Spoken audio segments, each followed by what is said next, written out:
comes to those technical things, well, you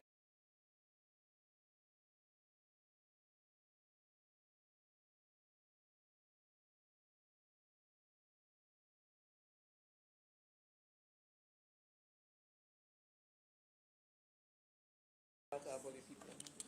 I'm not talking it. I know I'm not saying anything bad.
Teachers, organizers, the media, the judges, and also the Dominican Social Security. I'm told that we have among us the Director of Social Security, the Deputy Director, as well as other representatives. And we just want to thank you, as you would have been told, those of you who were in the earlier debate. The Dominican Social Security has more or less adopted the semi-final round of the inter-secondary school debating competition, and therefore they are our main sponsors today, and we truly appreciate the topic was crafted by the Dominican. So welcome, and even those who are listening via various social media platforms, we welcome you here today. Before we begin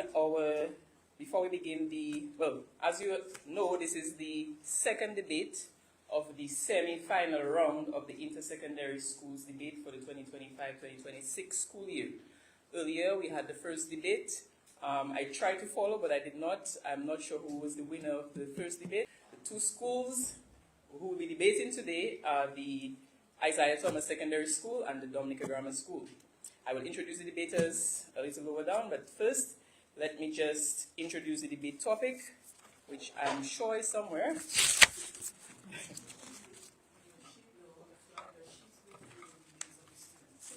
Okay, yes, okay. So the topic that will be debated today is the Dominica Social Security System should introduce an unemployment benefit even if it requires restructuring existing benefits and or contribution rates. As I said earlier, our debating schools are the Isaiah Thomas Secondary School, who will be the school that is proposing the topic, and then we have the Dominica Grammar School, who will be opposing the topic. Before I go on to do the introductions, for those of you who are joining us for the first time, now the format of the debate is that the debate usually begins with a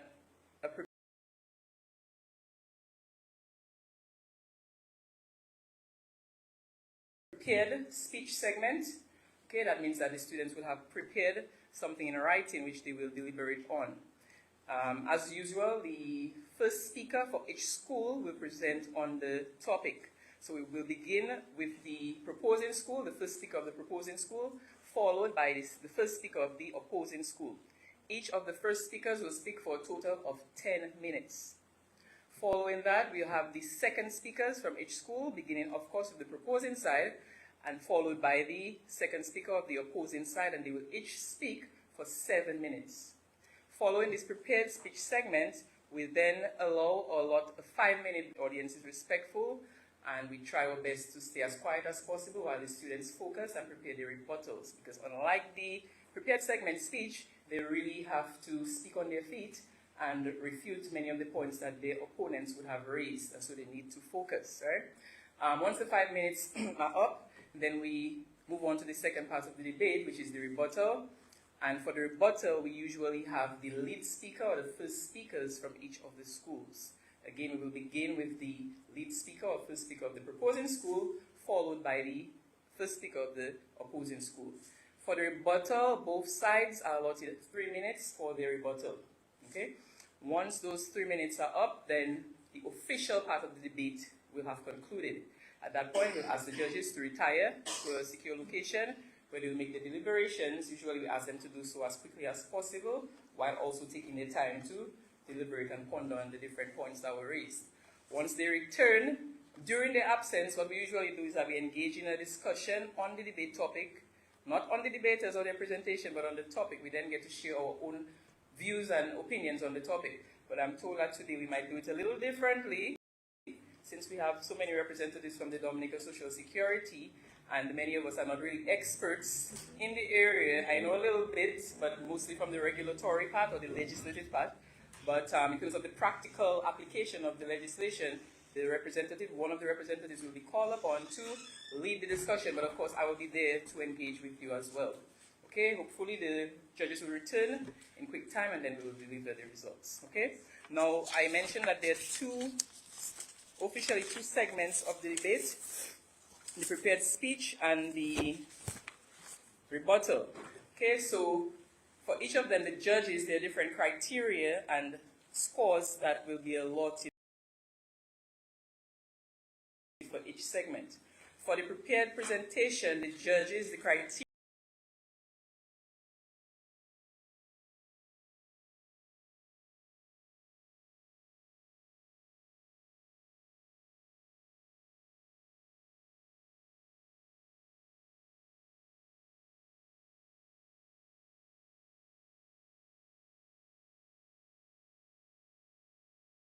that the judges are looking at are soundness of points, for which a total of 35 points may be allotted.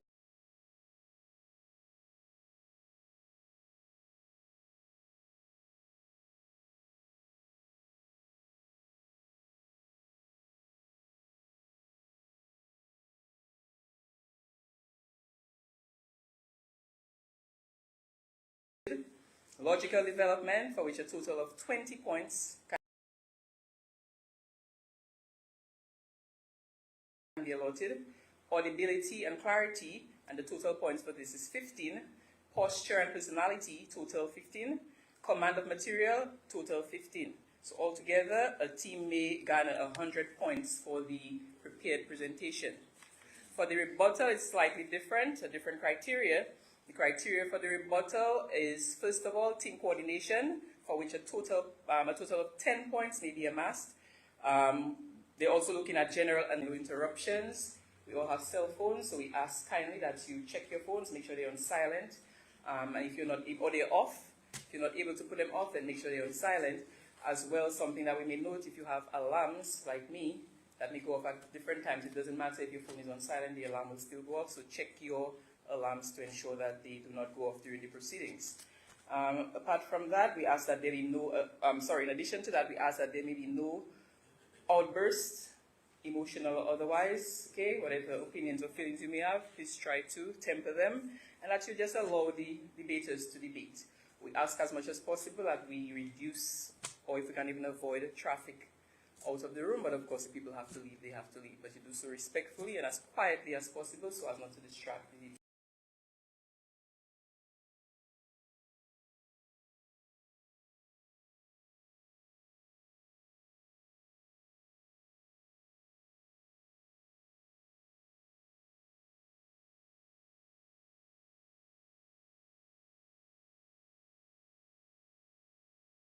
debaters. All right, so I believe we're good on the rules and regulations, yes? In terms of the time, I spoke earlier about the time. In order for us to keep, we heard several different times, right? 10 minutes, 7 minutes, 3 minutes. In order to keep track of the time, we have with us our timekeeper, Miss Ermine Pascal, a student of the Dominica State College, who will be assisting us with that today. So she has a written notice, so when the students have 1 minute left in their presentations, she will lift the notice, and students, you're asked to raise your eye, which you should be doing anyway while you're debating, just to notice the timekeeper's time. When the time is up, there'll be another notice saying that the time is up. Okay? I believe here that's it.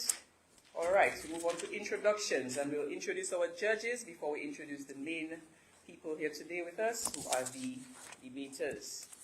So in terms of the judges, we have 3 judges as is customary. And judge number 1, Mr. David Edwards, who is no stranger to the debates, okay, and today he also serves as our chief judge. Mr. Edwards is a regional consultant on development projects and programs as well. He's also a former civil servant and a former educational leader. So let us just give Mr. Edwards a round of applause. Thank you. We also have with us judge number 2, Merita Hyacinth. Merita Hyacinth is the Chief Youth Development Officer. Previously, she held the position of Senior Programs Officer at the Ministry of Education and was an educator at the Wesley High School. She is known for her dedication to youth empowerment, leadership growth, and educational initiatives. She has also championed youth empowerment and drove social impact across the region. Within Dominica, her contributions extend to shaping the future of education through curriculum development and preserving the island's rich heritage. So we thank Ms. Hyacinth for her service, and we see why she would agree to volunteer her time, right? Because she's a youth development empowerment personnel. We also have with us Ms. Marie-Ange Emmanuel, who is our judge number 3. Marie-Ange is an economic statistician with the Central Statistics Office. She holds a bachelor's degree in economics from the University of Nottingham. Ms. Emmanuel has represented Dominica in a regional debating competition and has distinguished herself. So we just want to thank our judges up front, because we know that they, as you can tell from their bio, they're all very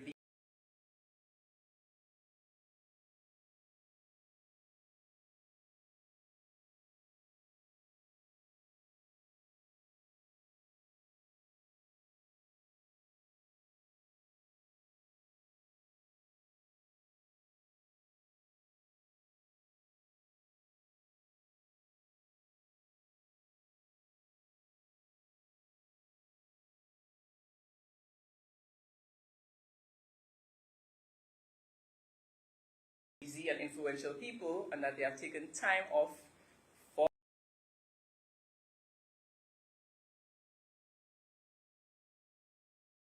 volunteering their time and their service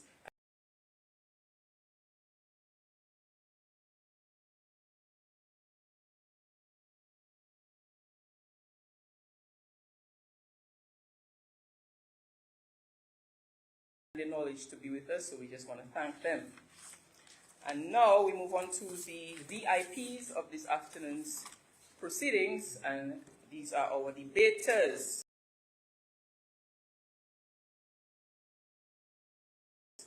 Okay, yes, let's hear it. Go, go, go. Exactly. Thank you, parents. Teacher. Thank you very much for that. All right. So I will introduce firstly the first speaker of the proposing school, Isaiah Thomas Secondary School, and the first speaker is Miss Kiana Aaron. Okay,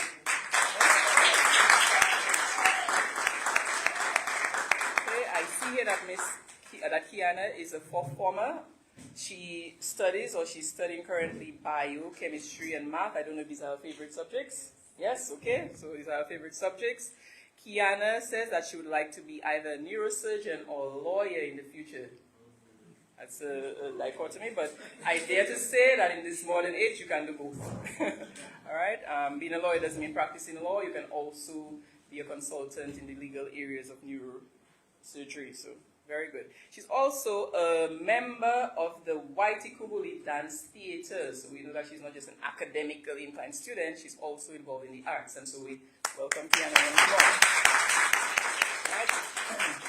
The second speaker for the proposing school, Isaiah Thomas Secondary School, is Alec Stedman.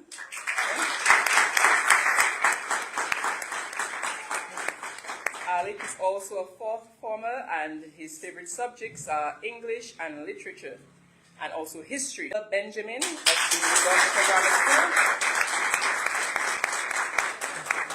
Michaela as well is a fourth former, and Michaela loves writing, and Michaela would like to be a teacher in the future. Coincidentally, that's my other profession. Okay? I teach at the at the Dominica State College, not the Dominica Grammar School, the Dominica State College. And this is also a very noble, if not the noblest of professions. All right, so our debaters are seated. They are looking very confident, because I prayed for them to have confidence. And so for that, I would like to welcome to the podium our first speaker from the Isaiah Thomas Secondary School, the proposing school, who's proposing the topic, the Dominica Social Security System should introduce an unemployment benefit, even if it requires restructuring existing benefits and or contribution rates. Kiana Aaron, first speaker for the proposing side, to deliver her arguments. Let's welcome her to the podium. Moderator, respected judges, my esteemed audience, worthy opponents, my capable colleague, good afternoon. This topic is more than just a debate. It is a matter of national interest. My colleague and I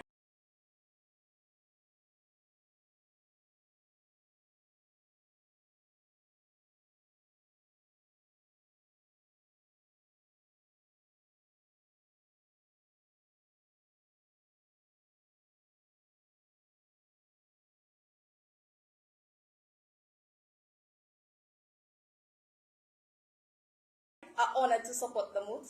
The Dominica Social Security System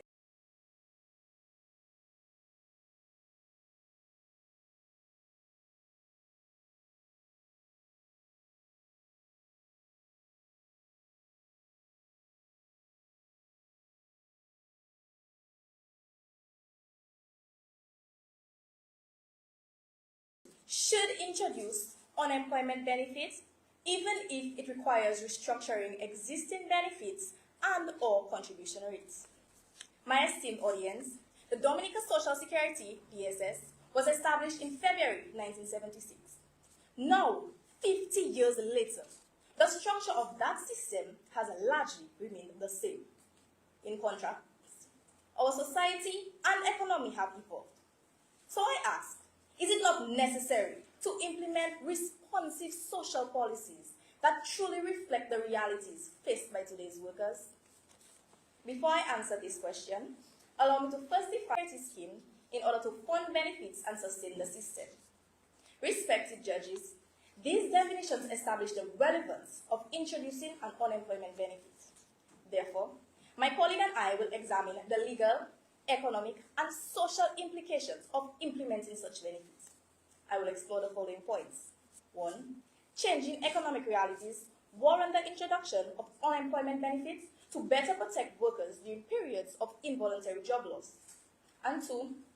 The restructuring of existing benefits or adjustments to contribution rates would occur within established administrative and legal frameworks to ensure effective implementation. Esteemed audience, Consider these recent unforeseen events.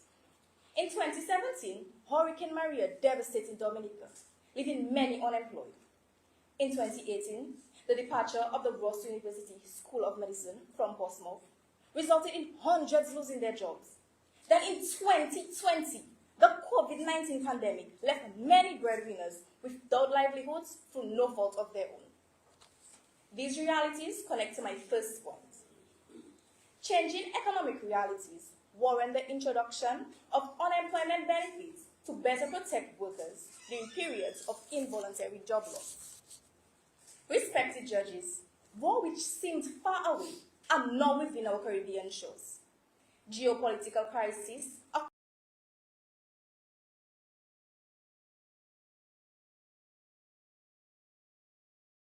quickly shifting economies, and it is projected that a global recession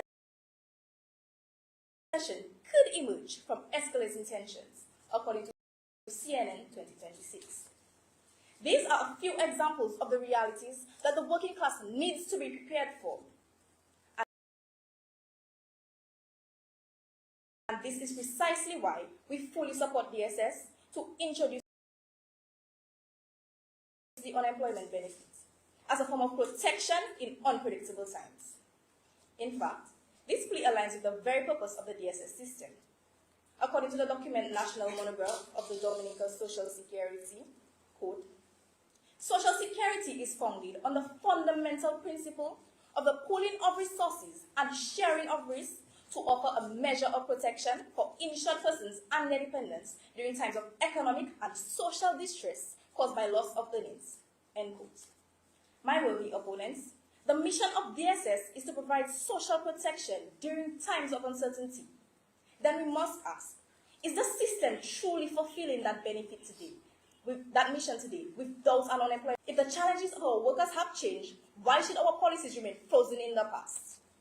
Respected judges, let us take example of Barbados, which introduced unemployment benefits as far back as 1981.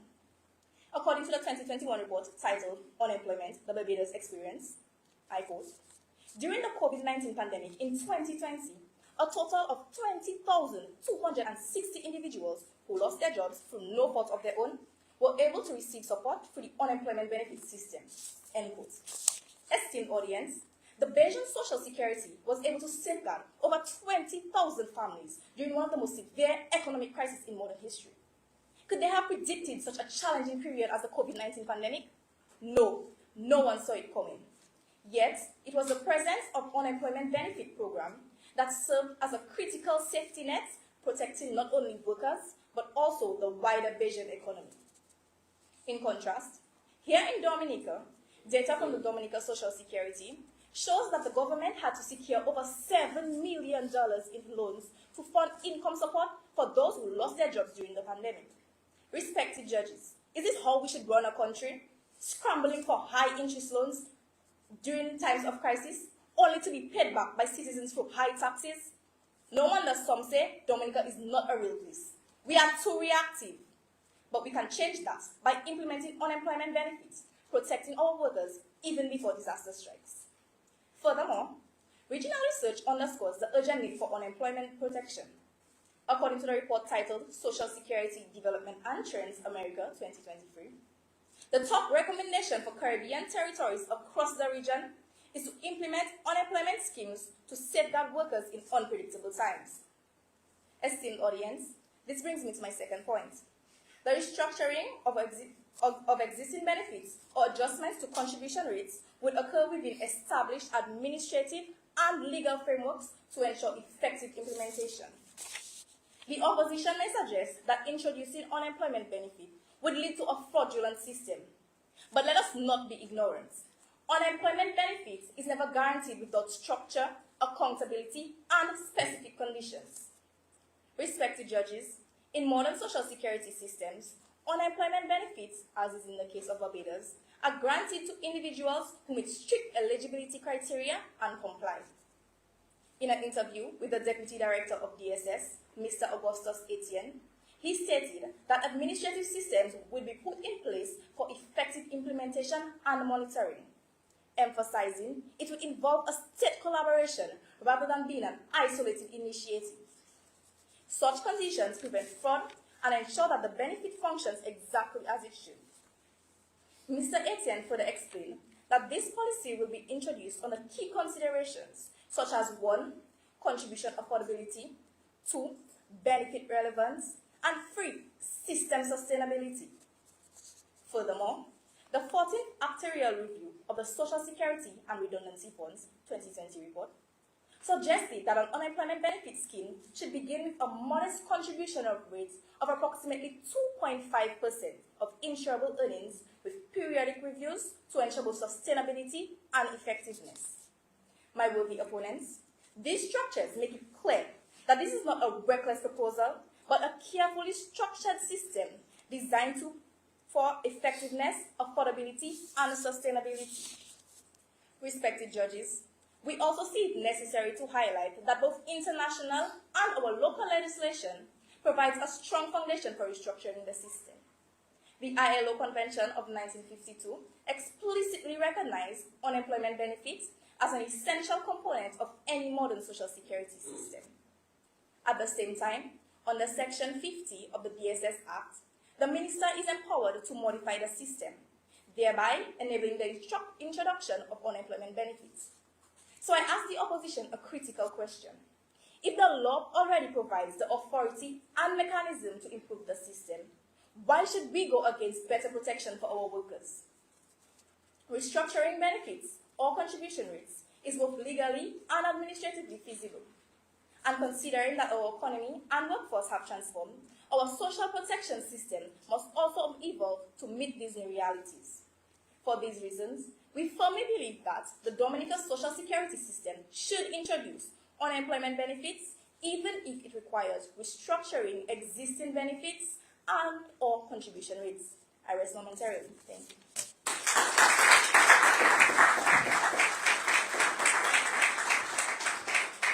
Thank you very much, Kiana, for your presentation. Kiana's presentation was 9 minutes and 36 seconds, I believe, yes. Moving right along, we now call upon the first speaker of the opposing school, the Dominica Grammar School, Miss Lydia Charles, to make a little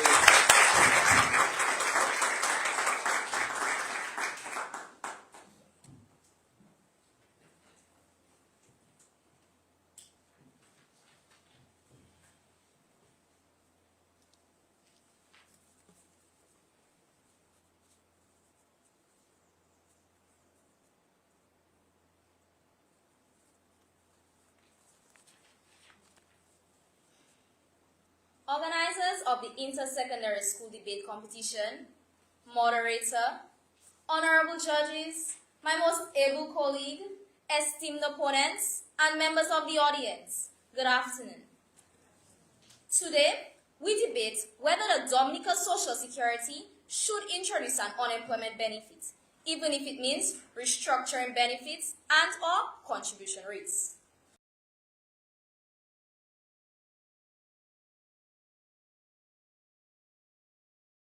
My colleague and I firmly reject this proposal.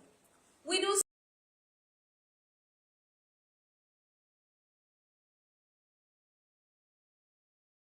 so not because we think unemployment is not a real problem, not because we do not care about unemployed workers, but because a promise you cannot afford to keep is not kindness. It is a trap. Today, the proposition is asking Dominica to gamble with a system that workers have spent decades building, contribution by contribution, payslip by payslip. We are here to explain why that gamble is far too dangerous. But before I get into this argument, National Social Insurance System, where workers and employers contribute to it every month. As of 2026, they contribute 14.75% of insurable earnings together. And that figure is scheduled to rise to 16% by 2041, according to the DSS Contribution Rate Schedule, Appendix A. The word should, according to the Oxford Dictionary, means used to indicate conditions. An unemployment benefit is a partial income replacement to eligible workers for short periods following involuntary unemployment. Its goals are to replace some lost income and allow time for job searching, according to the DSS Draft Review Chapter 9. Restructuring, according to the Oxford Dictionary, means organizing something such as a system in a new and different way. So in plain terms, the motion is asking employees to start paying an unemployment benefit through the social security system, even if workers and employers must pay more or existing benefits must be reduced. We wholeheartedly disagree. I shall address these 3 points. 1. Dominica cannot afford the scheme. 2. We do not know the unemployment rates in Dominica. And 3. Restructuring means someone loses. Point 1. Dominica cannot afford the scheme. Let us start with the most basic question in any policy debate. Can Dominica actually afford this? Judges, the answer is no. According to the IMF 2024 Article 4 consultation, Dominica's public debt stood at 97.5% of GDP in 2023. My friends, imagine you earn $100 every month, but before you buy your groceries or before you pay your bills, you already owe $97.50. That is the position Dominica is in today. We are not a wealthy country with spare resources. We are a small island, still rebuilding after Hurricane Maria, still recovering from the COVID-19 economic shutdown, and still managing significant public debt. The IMF 2024 report states that limited fiscal space constrains development plans, and that policy responses to repeated shocks since 2015 have depleted fiscal buffers. In other words, the government has almost no financial room to take on new commitments without threatening economic stability. According to the International Labour Organization, funding unemployment insurance in Dominica could require an additional 2.5% of insurable earnings in contribution, according to the ILO cost assessment for a UI scheme in Dominica 2021. So, judges, where will that money come from? From workers who are already paying increasing contributions.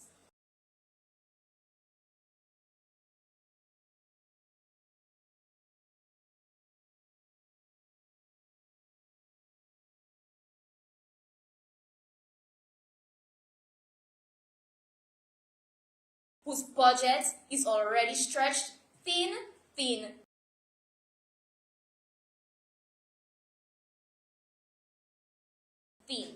From business owners already struggling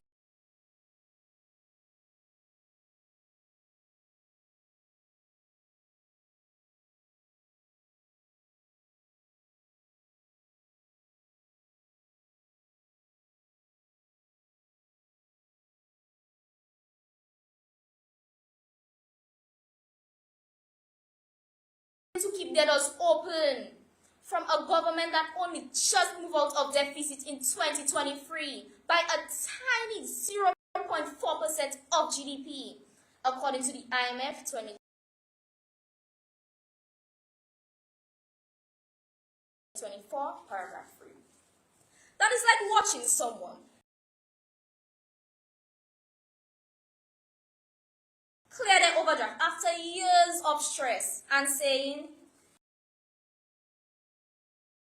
"Excellent, now take out a new loan." Marvelous. Interestingly, judges, in an article from Dominica News Online entitled "Government Income Support Program Extended," applicants reminded of requirements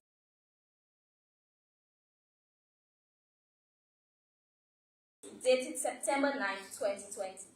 It states that the World Bank made available $5.2 million to fund the program for relief during the COVID-19 period, and they also set the qualifying criteria.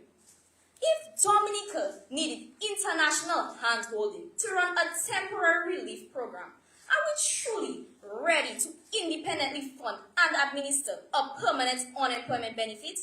I dare say, we are not. Point 2. We do not know the rate of unemployment in Dominica. The DSS openly states that there is no current estimate of the unemployment rate in Dominica, according to the DSS Review, Chapter 9. We also contacted the Statistical Division on Thursday, 5th March, and they confirmed the benefit system without knowing how many people are likely to claim at any given time, how long the average claim will last, nor what the total payout liability will be in any given year. Without those figures, any contribution rate you set is a guess. Set it too low and fund runs dry. Set it too high and you are overtaxing with serious and recognized problem that it required its own published guidance. My friends, we need to stop playing with the livelihood of our Dominican people. No unemployment data, no unemployment benefits. Point 3. Restructuring means someone loses. The proposition keeps using the word restructuring as if it means tidying up a desk. Real working people who pay into the system every single month. People with skin in this game. 70% said no to restructuring. Only 30% were open to the idea. Judges, these are not politicians. These are the workers this system was built to protect, and nearly 3/4 of them do not want this. That should tell the proposition something. Now, who actually loses when restructuring happens? The IMF has already told us the DSS fund must increase contributions and reduce replacement rates just to survive until 2063, but before a single dollar of unemployment benefit is added, according to the IMF Country Report 2024. The DSS currently pays sickness benefits, maternity benefit for 3 months, and pension, among others, according to the dss.dm. Every one of those benefits draw from the same pool the proposition now wants to dip into. So, will pensions be reduced? Because there are elderly men and women across this island, in Marigot, in Grand Bay, and even in St. Joe, who depend entirely on their DSS pension to buy food and medicine. That pension is not a bonus. It is their survival. The IMF is telling Dominica to stabilize, not expand, according to the IMF Executive Board Press Release 2024. The workers I surveyed are saying the same, and we are saying the same today. Judges, don't be swayed by the proposition's use of emotional appeal. We can see right through that. They'll say it's about compassion, but compassion without calculation is chaos. You do not help a drowning man by jumping in without a lifeline. You end up with 2 people drowning instead of 1. So, judges, we say a firm no to restructuring benefits or the contribution rates. I thank you.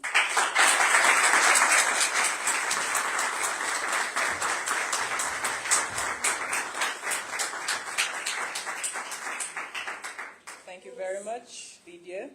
So again, that was the first speaker of the Dominica Grammar School, Lydia Charles. And Lydia spoke for a total of 10 minutes and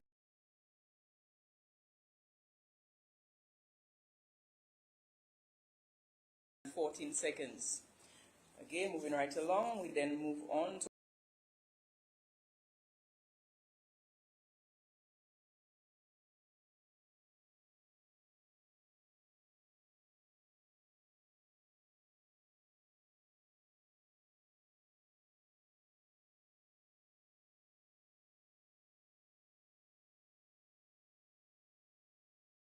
our second speakers, and we'll call first to the podium Mr. Alex Stedman of the Isaiah Thomas Secondary School.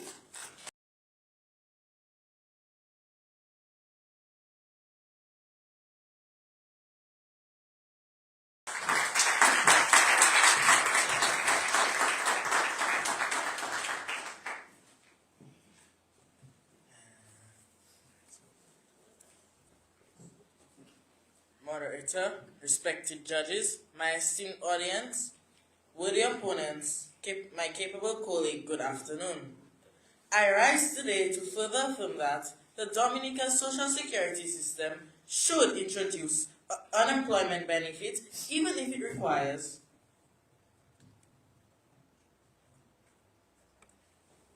if even it's up.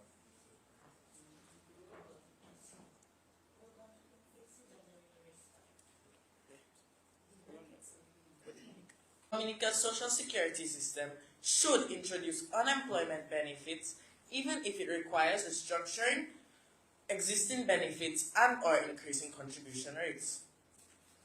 At the heart of this debate lies a fundamental principle of equity.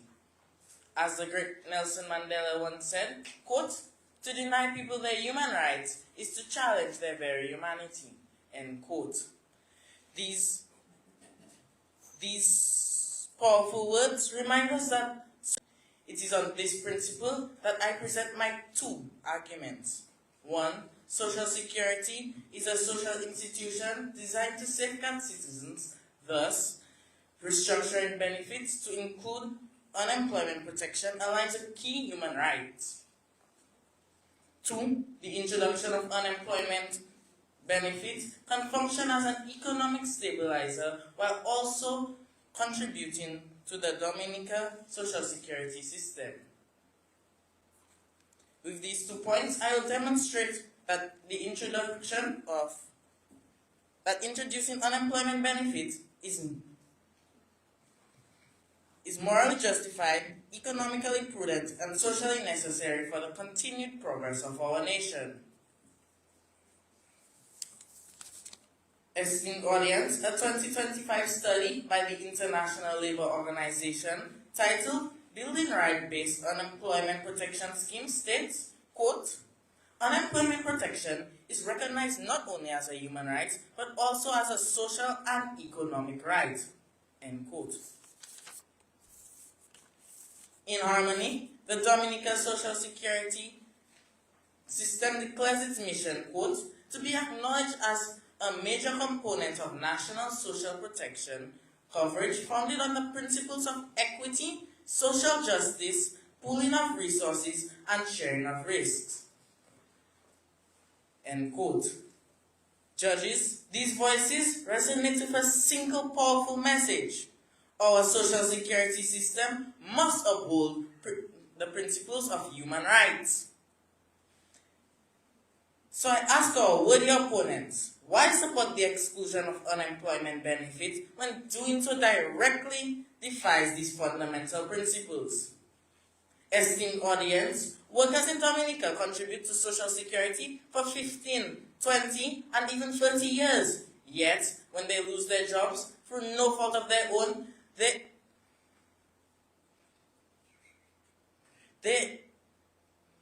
receive no direct income replacement. Respected judges, where is the fairness in this? If workers faithfully contribute to a system designed to provide security, then it's only right and just that the system supports them when unemployment occurs. Let us consider the recent fire in Roseau earlier this month. 5 businesses were destroyed, and we all shared our heartfelt apologies for those affected. But respected judges, I must ask, can these individuals go to the supermarkets and exchange prayers for food?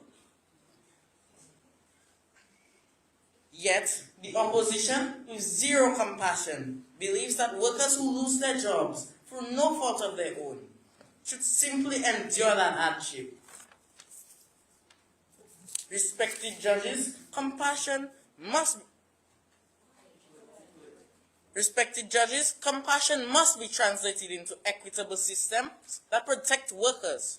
Unemployment benefit goes beyond receiving an income replacement. It is about upholding people, human rights, and dignity. Moderator, allow me to advance to my final point. The introduction of unemployment benefits can function as an economic stabilizer while also strengthening the Dominica social security system.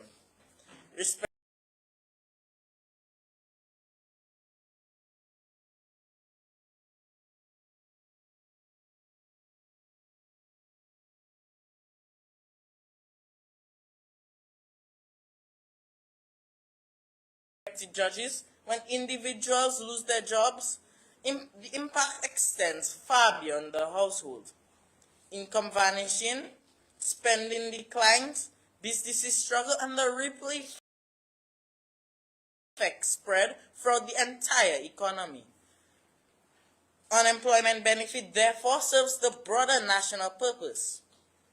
The 2024 World of Labor article titled Unemployment Benefits and Unemployment States, the economy will be strengthened by the following, quote, 1. Keeping money circulating. 2. Preventing excessive household debt. 3. Reducing mental stress and family instability. And 4. Lowering the likelihood of crime and social unrest. End quote. In short, unemployment benefit is an essential economic and social protection for individuals and the entire nation by large. Respected judges, or worthy opponents may argue that introducing such a benefit could require a burdensome increase in contribution rates. But let us examine this claim carefully. The social security system operates on the principle of pool of resources. What does this mean? It is a collective savings, a system where costs are shared by all members, significantly reducing individual burden. Furthermore, the report titled Social Security Development and Trends, America's 2023 states that increased participation strengthens the system, making it more financially sustainable for future generations. To my worthy opponents, rejecting this restructuring means that there will be a weak system in place when me and you enter the workforce. The more we contribute to the system, the greater benefits we can access in challenging times. Hence, the system we design today is not merely about contribution rates, it is about building a sustainable system for generations to come. In closing, my colleague and I have presented 4 key points. 1. Changing economic realities makes unemployment benefits necessary to protect workers during involuntary job loss. 2. Restructuring of benefits or contribution rates will be implemented within the existing legal and administrative frameworks. 3. Social Security is a social institution designed to safeguard citizens, and unemployment protection aligns with core human rights principles. And 4. Unemployment benefits acts as an economic stabilizer and strengthening the long-term sustainability of the Dominican social security system. On these merits, we confidently rest our case. I thank you.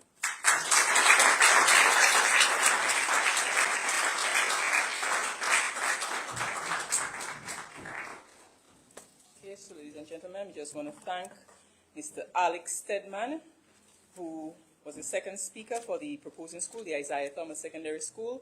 Reminding you that the second speaker has 7 minutes to present, and Alex spoke for 7 minutes and 44 seconds. And we just ask that you bear with us while we do a bit of mic change.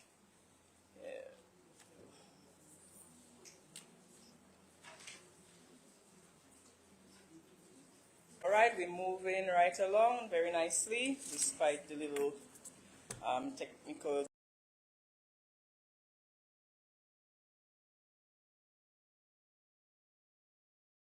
difficulty. We now move on to the second speaker of the opposing school, the Dominica Grammar School, and that is Miss Michaela Benjamin. Michaela.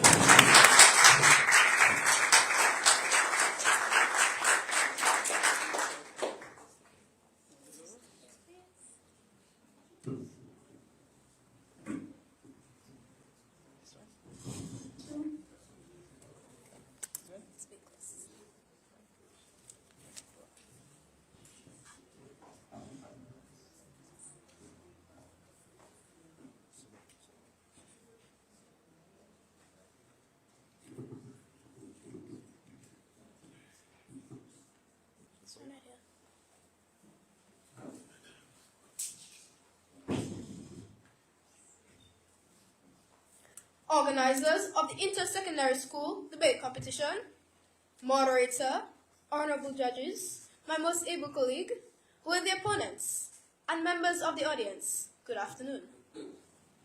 My colleague has already done the heavy lifting, and I stand firmly by her definitions and her arguments. My role today is to drive 3 heavy nails into the coffin of this proposal. 1. Dominica does not yet have the infrastructure to run unemployment insurance. 2. Dominica's informal economy is a breeding ground for fraud. And 3. We need to build on what already exists. Let's get right into it. First nail in the coffin, Dominica lacks the infrastructure. Let us be clear about what unemployment insurance is truly about. It's not simply about handing people money. Judges, this is what it is. According to the International Labour Organization, the ILO, effective unemployment systems depend on job training programs, employment referral services, and robust administrative monitoring. These are mechanisms that help people return to work. Judges, the ILO is clear. Unemployment insurance cannot work without job placement services, employment counseling, and systems to monitor whether claimants are actually looking for work. ILO Ascenjo and Pignati, 2019. Without these, people can claim benefits while still working, and the truly needy fall through the cracks. This is why the ILO itself says most developing countries rely on employment protection law instead of unemployment insurance, because they do not yet have the infrastructure to run it properly. ILO 2019. We do not have these mechanisms in place, nor do we have the foundation. Yet, the proposition wants to build the roof. Judges, sassy Misha stay. Introducing unemployment insurance without proper infrastructure is like installing a smoke alarm in a building with no sprinkling system. It makes you feel protected. But when the fire comes, nothing will actually work. Second nail in the coffin. Fraud in an informal economy. Here is something the proposition has been remarkably quiet about. Dominica has a large informal economy. Farming, domestic work, market trading, much of it is unregistered, and much of it is undocumented. Unemployment insurance depends entirely on accurate records. Proof of employment, proof of job loss, proof of income. Without these records, the system cannot distinguish the genuinely unemployed from those simply taking advantage. And fraud does not require sophisticated criminals. It simply requires a gap in the system. The United States, with some of the most advanced monitoring systems on Earth, paid out over $45 billion in fraudulent unemployment claims during the COVID-19 pandemic. U.S. Department of Labor, 2022. Fake IDs, false claims, billions lost. Now ask yourself, if fraud flourishes,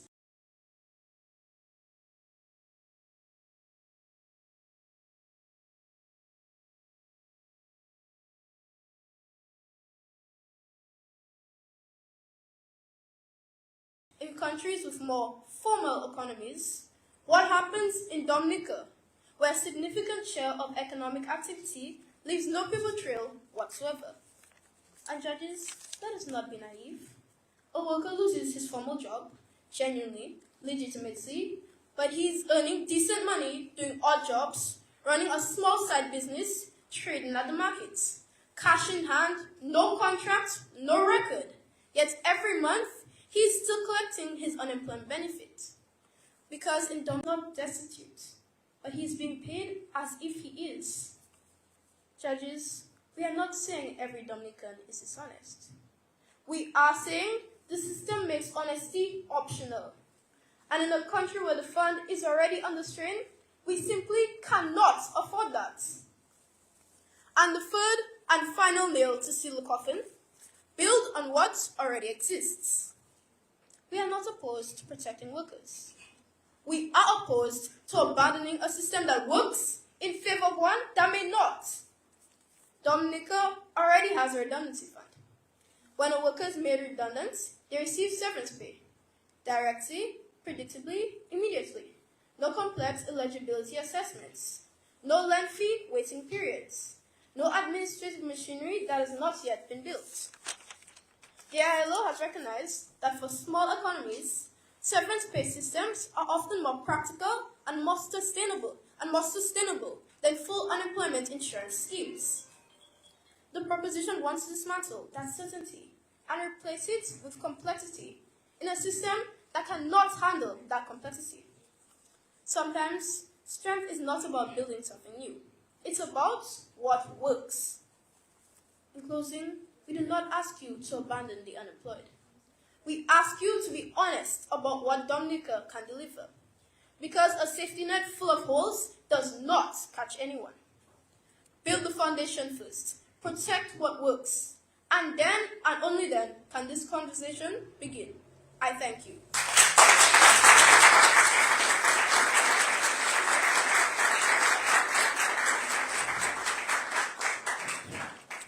Thank you very much. That was Michaela Benjamin of the Dominica Grammar School, our second speaker, and that she spoke for 6 minutes and 30 seconds. Okay, and that concludes the presentation segment of the debate. We now pause for 5 minutes, during which, as I said earlier, the debaters will present their rebuttal. I ask that we try our best not to distract them. Check your phones again once more, and let's just remain as quietly as we can while the debaters organize their rebuttal. Yes? Timekeeper, 5 minutes have now begun.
5 minutes are expired. However, the students may still use up another extra minute while I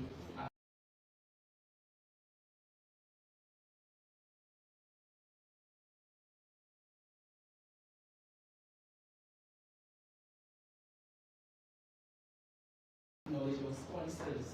As you've been told, our main sponsor for the semi-final round is the Dominica Social Security. But we will not forget our usual sponsors who are sponsoring the entire intersecondary school beat.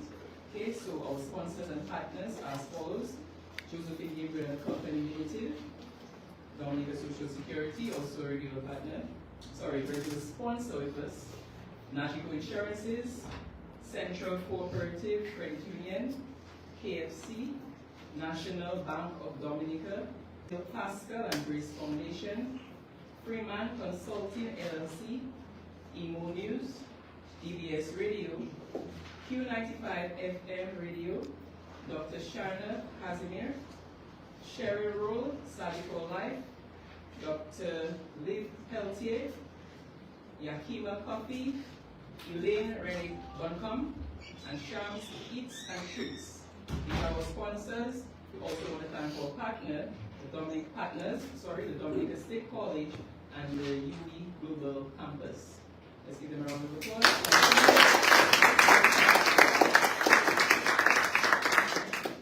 We now proceed with the debate competition, and now we are at the rebuttal stage.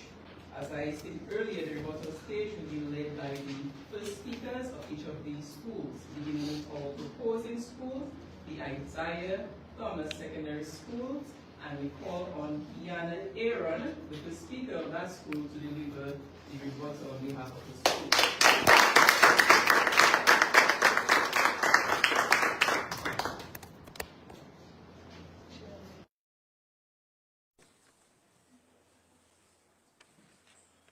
Moderator, respected judges, my esteemed audience, allow me to highlight the fallacies in my opponent's argument. The opposition stated that Dominica cannot afford this scheme. My esteemed audience, the DSS already manages pension, sickness, and maternity benefits. The unemployment benefit is an expansion, not a reinvention. Additionally, as stated by my opponents, there is no financial room. The actuarial review suggests a modest contribution rate of at least 2.5%. Without these necessary contributions, Dominica resorts to borrowing millions, and that is a greater burden on the entire nation.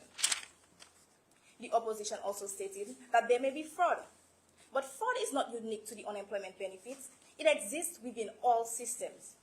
Additionally, implementation of such a benefit is never guaranteed without proper structure, accountability, and systemic conditions.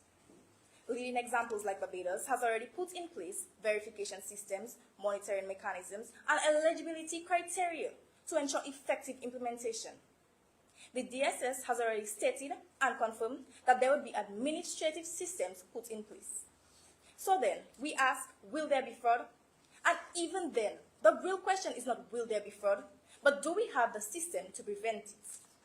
The opposition is not arguing against the unemployment benefits, they are arguing against preparedness. However, respected judges, let me remind you, the unemployment benefits are essential to safeguard workers against modern economic challenges. They are entirely feasible, as the legal and administrative frameworks already exist to support effective implementation. At the same time, they support fairness and justice, while also strengthening our economy by building a resilient social security system for generations to come. Thank you.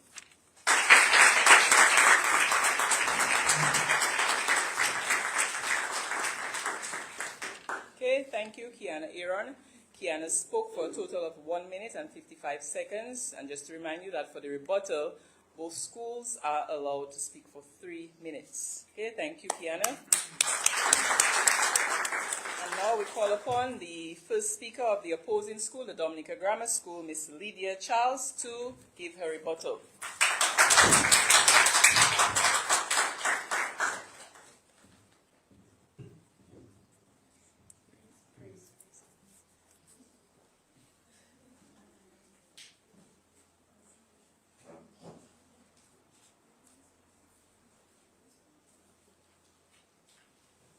Good afternoon to all once again. My opponents came here today with a plan that sounds sweet, real sweet. But as we say in Dominica, tout ça qui claire, c'est pas l'or. Not everything that shines is gold. Because yes, an unemployment benefit does sound good. Who wouldn't want a safety net? But the real question is, can Dominica actually afford it, and will it actually work? My opponent stated that introducing an unemployment benefit will provide protection during involuntary job loss. But judges, this is creating a dependency trap rather than a solution. In a small country like ours, where jobs are already limited, paying people to stay unemployed longer will make things worse, as they would rely on the money rather than looking for actual work. That is not empowerment. That is dependency.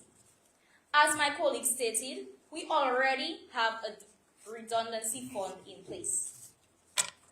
My opponents also stated that introducing an unemployment benefit will provide an economic stabilizer. But judges, when monkey see and monkey do, monkey will get in trouble too. Why must we watch Barbados? They have a larger economy. They are a more developed country with diversified industries and stronger tax bases. In other words, as I previously stated, that our government has almost no financial room to take on new commitments without threatening economic stability. My opponents also stated that introducing an unemployment benefit will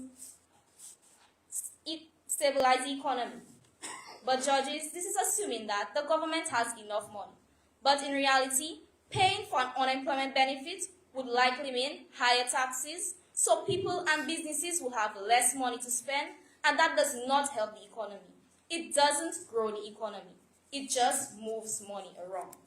An unemployment benefit may sound compassionate, but in our reality, Dominica's reality, they risk becoming a costly illusion. When you look at their facts, their argument collapses. Judges, we rest our case.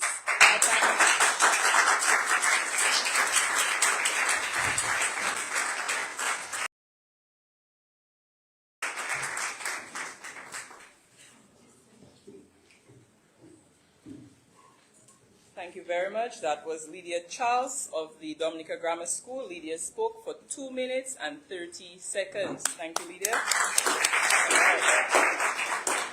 So, ladies and gentlemen, boys and girls, listening public, this concludes the formal session of the debating competition. We will now take our judges to a secure location where they will deliberate or make their deliberations and return to us with the verdict. Okay, I'm not sure who. So the judges will be escorted to a room somewhere. And judges, we ask that you return that verdict as quickly as possible. Thank you. The verdict. All right, as I stated earlier, usually, oh yes. So while the judges are away, we'll ask our debaters to join their schools so they can vacate the podium and join their schools. We'll call you back up once the judges have returned. Yes, let's give them a round of applause. Very good job today.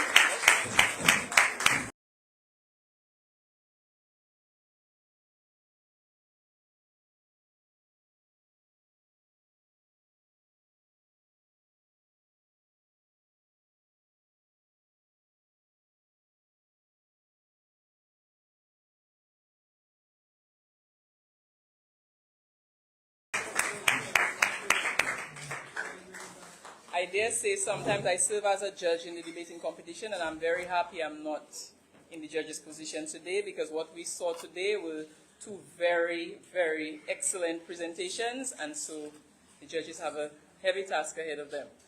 As I said earlier, during this time, while the judges are away, we would usually engage in a discussion of the topic ourselves. But before we do so, I would like to ask one of the representatives of the Dominica Social Security maybe to just engage us briefly on the Dominica Social Security, especially as it relates to, I see them looking at each other. Should we do any, mini, miny, mo to decide who comes up? Or is somebody going to volunteer?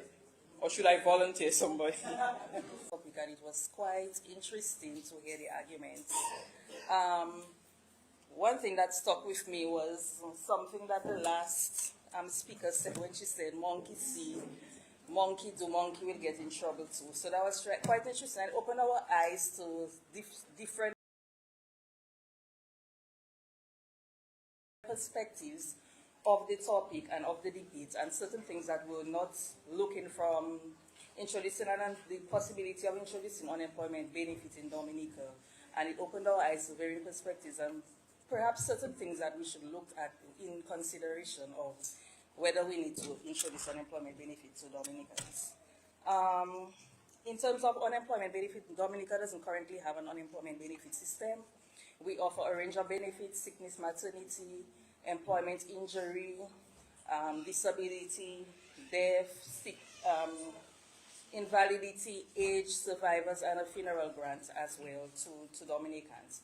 So perhaps COVID opened our eyes towards the possibility of introducing unemployment benefit, because during the COVID pandemic and even after Hurricane Maria, we saw a lot of persons who were in the formal sector or who were current contributors of Social Security who would have lost their jobs for no fault of theirs.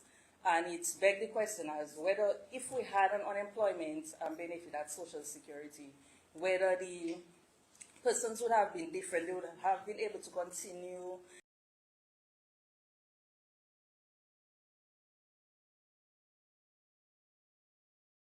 their livelihoods, continue to take care of their families, continue to pay their bills and so on. And there will be less persons dependent on government assistance to continue to pay their bills during the pandemic. So that opened our eyes, and that is one of the things that may be considered in the future. And the debate was just an opportune moment to hear both sides of perspectives in relation to the possibility of an unemployment benefit in Dominica. We'd also like to hear from the audience, hear from the students, whether they have any questions, anything that they need clarified. What I'd like to ask is, Social Security is a statutory body. Yes, government comes in some ways, but would implementation of such events with good returns so that it can sustain that unemployment benefit? Well, already, all the benefits that we offer, the contribution income alone is not adequate to cover all our benefits that we pay. So we are already doing investments. It's part of the income of Social Security. So we have two main methods of income: contribution being the main one, and investment income also of any excess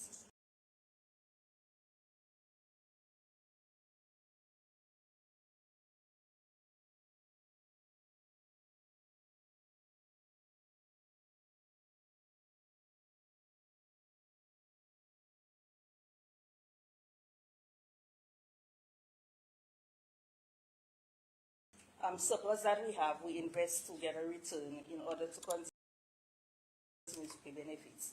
And certainly investment income will continue to play a critical role in Social Security. Obviously, if you're introducing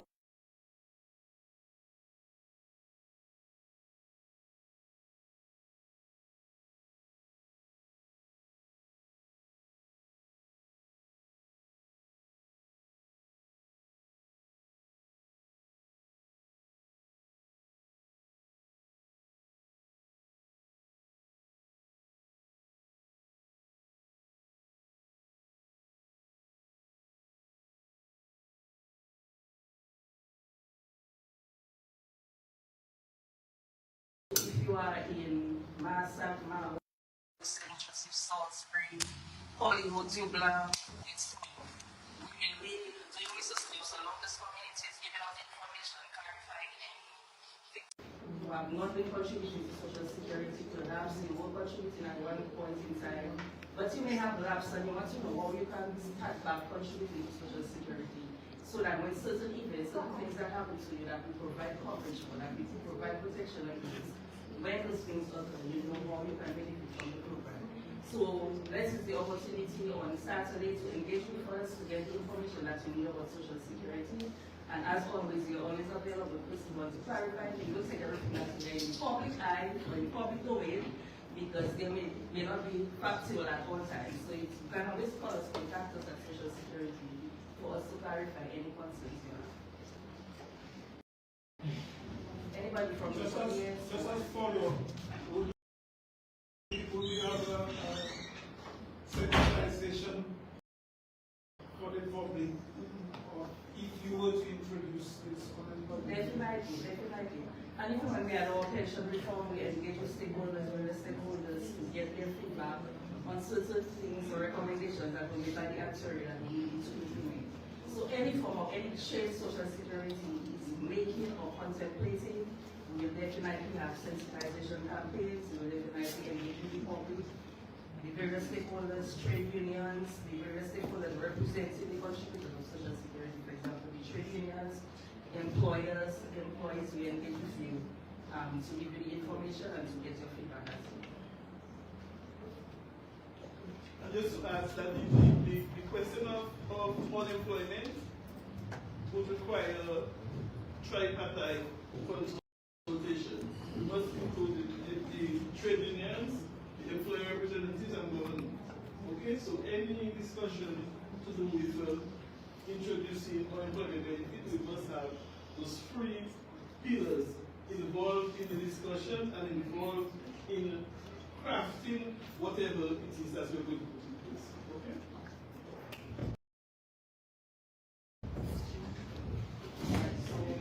What did I introduce yourself? Okay, sorry. I missed it. But thank you very much for your contribution to the discussion. We really appreciate the synopsis that you gave us. And thank Mr. Wilson for his question. Now, the topics for the debates are crafted by the organizer, and I dare say we try to bring topics that are relevant at a timely and most importantly that we find are interesting to our young people, especially our high schoolers, because it's their debate. So when you look at this topic, I mean, we have to admit it's not one that I'm making a presumption here in Europe, that our young people would initially be something that they contemplate, and so you crafted this topic so that indirectly we get feedback on the topic. I'm just asking.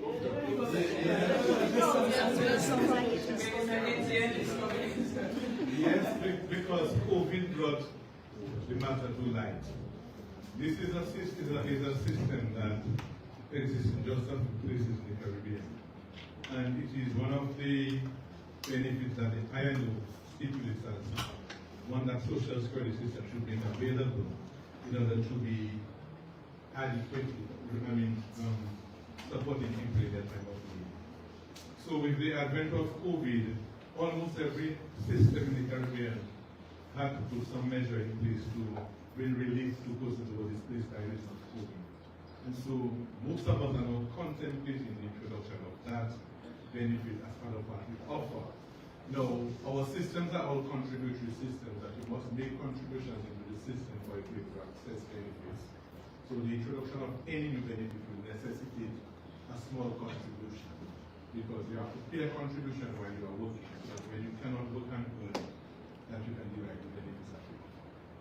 So it is something that we're contemplating, and we don't know how soon it will become a reality, but because that is something that we wanted to get feedback. So it was a way of getting a feel, and yet to get some ideas from the debaters as well, from based on their research, in terms of where we can look in terms of moving forward. And it is something for us to appreciate because social protection is something that is not just a privilege, but it's becoming a human right. Because there's the time will come when people will not be able to work and earn. And because they will be affected by certain things that make it when they're able to work and earn, doesn't mean they should be left to struggle. So the provision of the existence of those systems is meant to provide people with income in their time of need. I have a little follow-up. So I was right, and that's a very good strategy. Is there a particular reason or reasons why, or is it just something that never occurred to the Dominica Social Security? Is there a reason why currently we do not have, or there never was that type of benefit, unemployment benefit? So the systems were designed to provide what we call income protection at certain times. And I believe has maybe about 12 maybe different benefits, but we have almost all of them. So I think the unemployment is one of 43 that we do not have as part of our system. So for all intents and purposes, we have income plans with the ILO convention that says what social security system should offer the minimum. But by bringing that one on board, we'll be making it even more comprehensive, because some people find themselves in situations where they are unemployed, with no fault of theirs. And the concern about possible abuses is a valid concern, but as they've said in their presentation, based on discussion, certain measures are being put in place to ensure that it goes properly and it's not abused. And the intention is that we will be payable over a relatively short period of time, so that you don't be able to feel comfortable, and instead of going back to the following, as the training. Okay, thank you very much for that. Question. Yes, we have a follow-up question. A point I think that is missing in your socially sensitive reactions that is proposed by the ILO. I hope everyone knows what ILO means. International Labour Organization. Its headquarters is in Turin.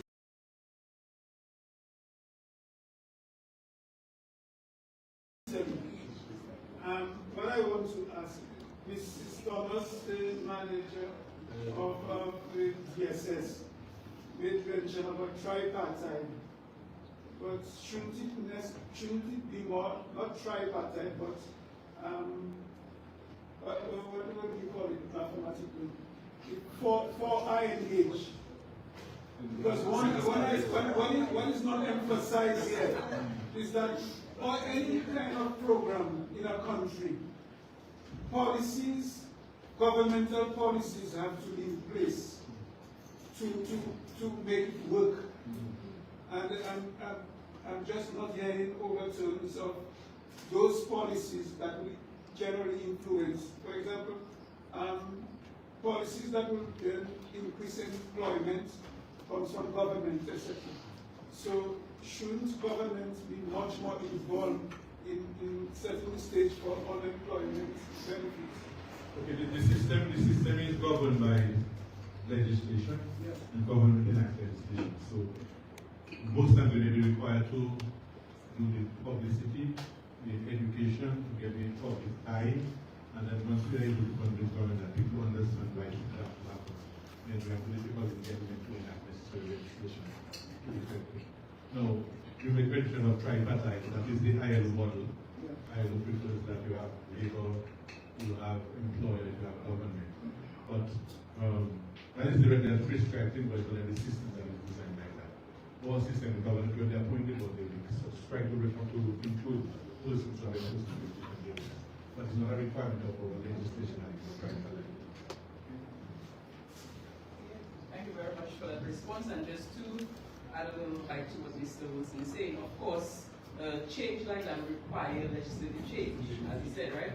So if that benefit was to be added to, the Parliament would have to make the necessary change to the legislation or amendment in order for that to happen. And I would like to just to follow up, based on what you said, I gather that the Dominica Social Security is in dialogue. Have you guys started any dialogue with the government in that regard?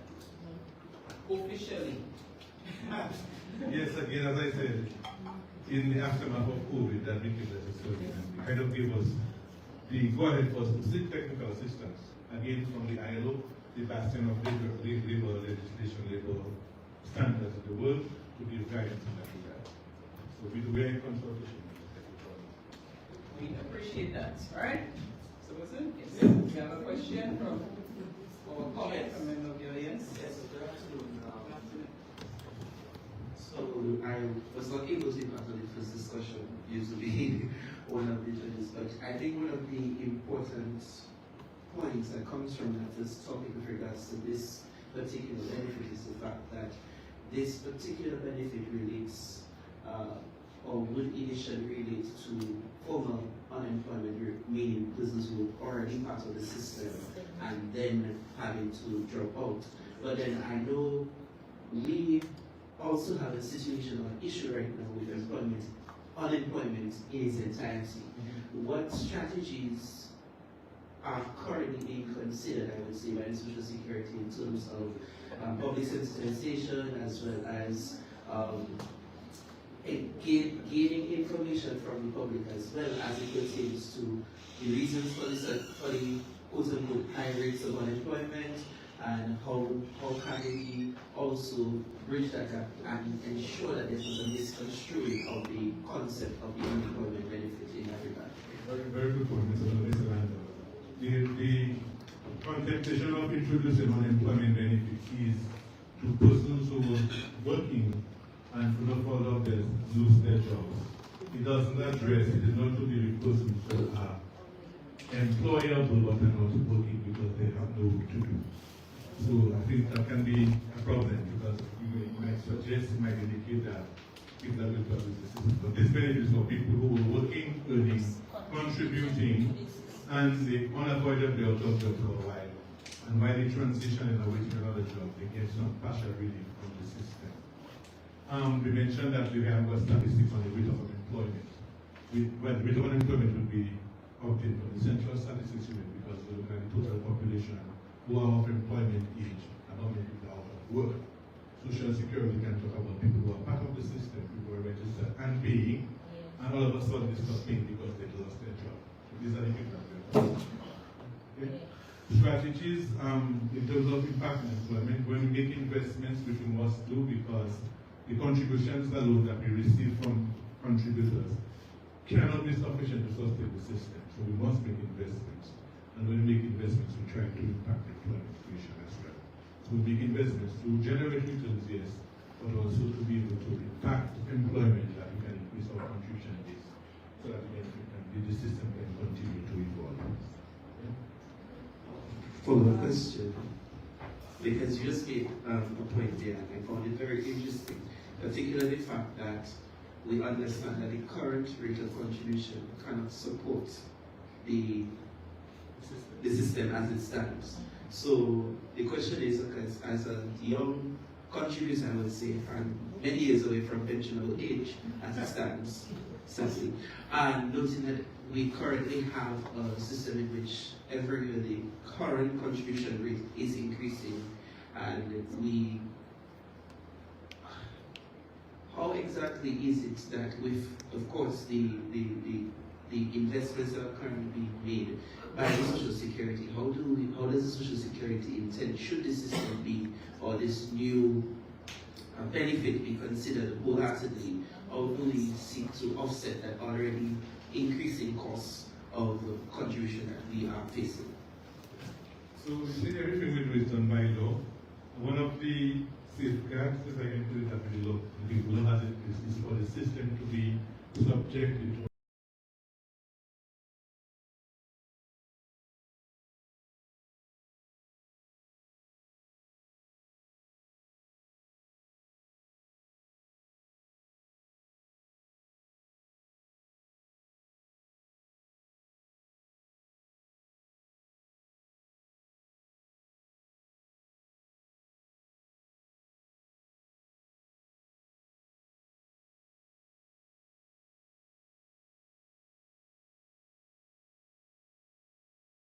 actuarial evaluation every 3 years. Any change that has to be to the system is advised by actuaries when they come and they do their assessments. They look at what's happening in the economy, what's happening in the system, what's happening for population, and they make recommendations and projections so that those things are going to be advised in terms of what level of contribution will be sufficient to finance that new benefit and how you implement it when. And the possible percentages that we make reference to is, again, the systems are supposed to be in place in perpetuity. We're not expecting to go on ever. So points that were raised. We now would really like to engage our young people. This is their debate, right? We thank you for inviting us. And so I have a question for our students, all right? Should students like yourselves, young people, first-time workers, most of you are unemployed currently, do you think that this issue is something that you should be worried about now, or is something for the adults to worry about?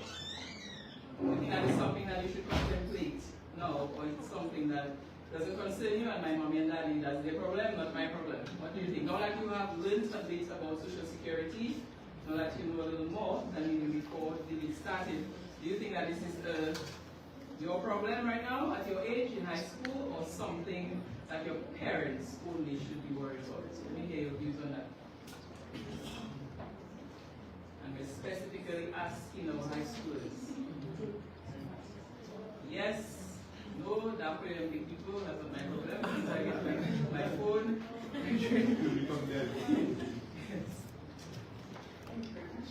I personally would like to say that, in my opinion, it is my problem currently, because we are not supposed to just think of now, we're supposed to think of the future. So when we get older, how much is that rate going to increase? How much money am I going to pay when I get older? When I'm working? What about my future children? What about my generation? What about going on? How much do they have to pay? How much do my students, my friends have to pay when they get older too? So I don't think it is just an adult problem currently now. I think it is a country problem right now, even if I'm not working. Thank you.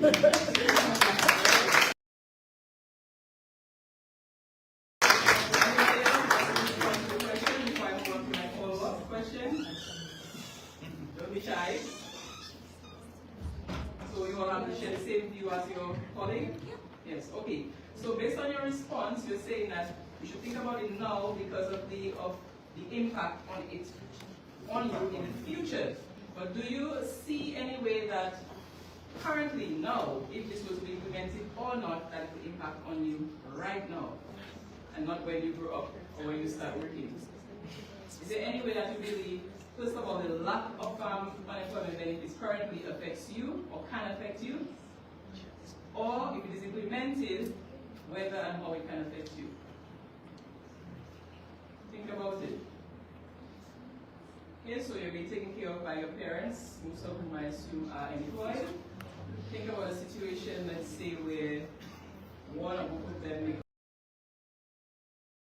becomes unemployed. I guess nothing will change. Did that happen? You thinking? Think about it. What happens if mommy and daddy suddenly becomes unemployed? Currently, we have no unemployment benefits. How would that affect you or impact you?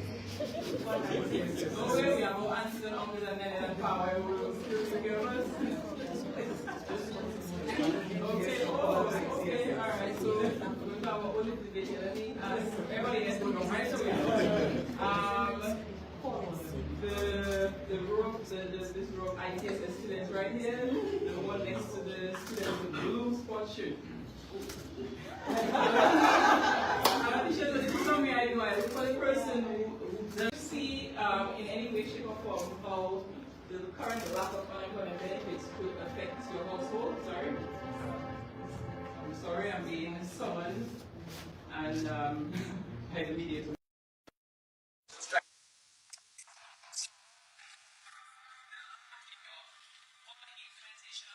Benefits at some point in the future could affect yourself, your family, your household. Okay, so she's a little bit shy. What about her friend on her right?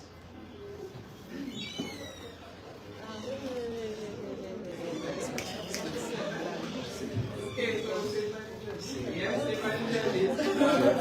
and I can understand, like I said, the topic is the topic itself, though a very good one, it's not something that normally find young people engage with or be, primarily interested in. So the judges are back, so you would say, but at least I would ask that our high schoolers, this is something that you can start to keep in your contemplation, that you can start to think of.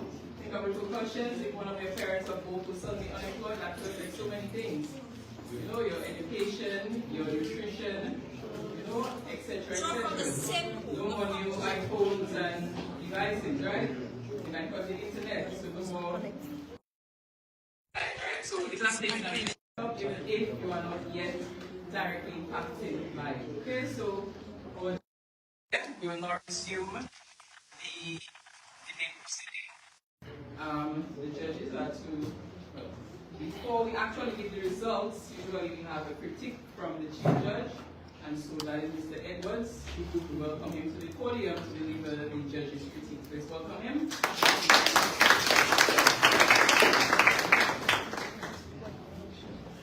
Good afternoon to each and every one of you. Very interesting debate. Actually, when I saw the topic, I said, wow, it'll be interesting to hear what these young people have to say about this. Because I thought it was a challenging topic. I thought it was a challenging topic. But you did a great job, so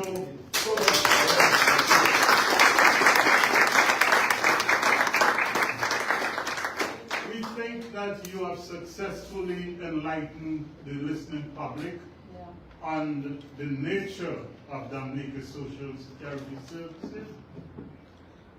And I think people will have a better understanding of how the system is organized. But you did more than that. You highlighted the importance of data-driven decisions. And that was very, very good.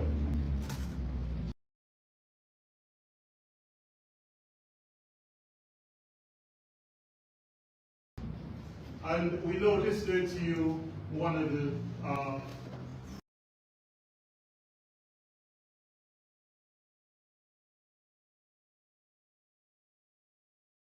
strengths. We noticed that you did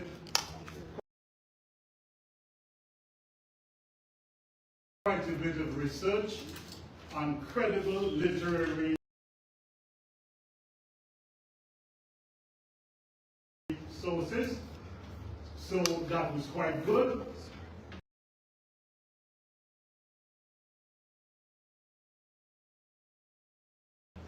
But we also commend you on seeking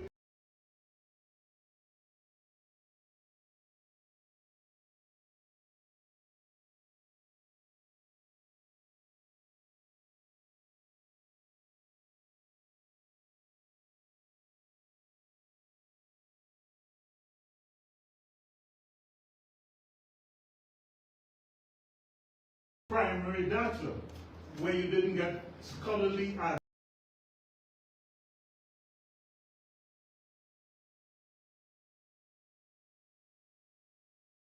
articles to support your arguments. You actually went out and collected some primary data, meaning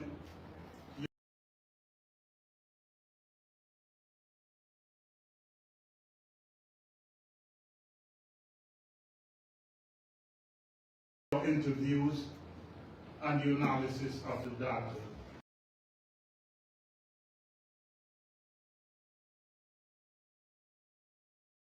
So that again is very good, very strong.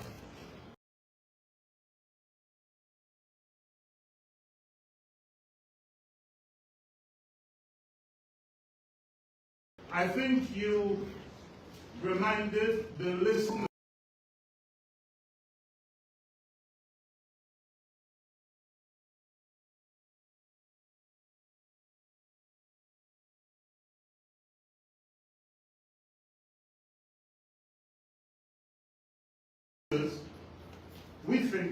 that you reminded the listeners that when you are arguing and you're putting forward positions and recommendations, they must be supported by data. And they must be supported by case studies where those are relevant. One of your strong arguments, we think,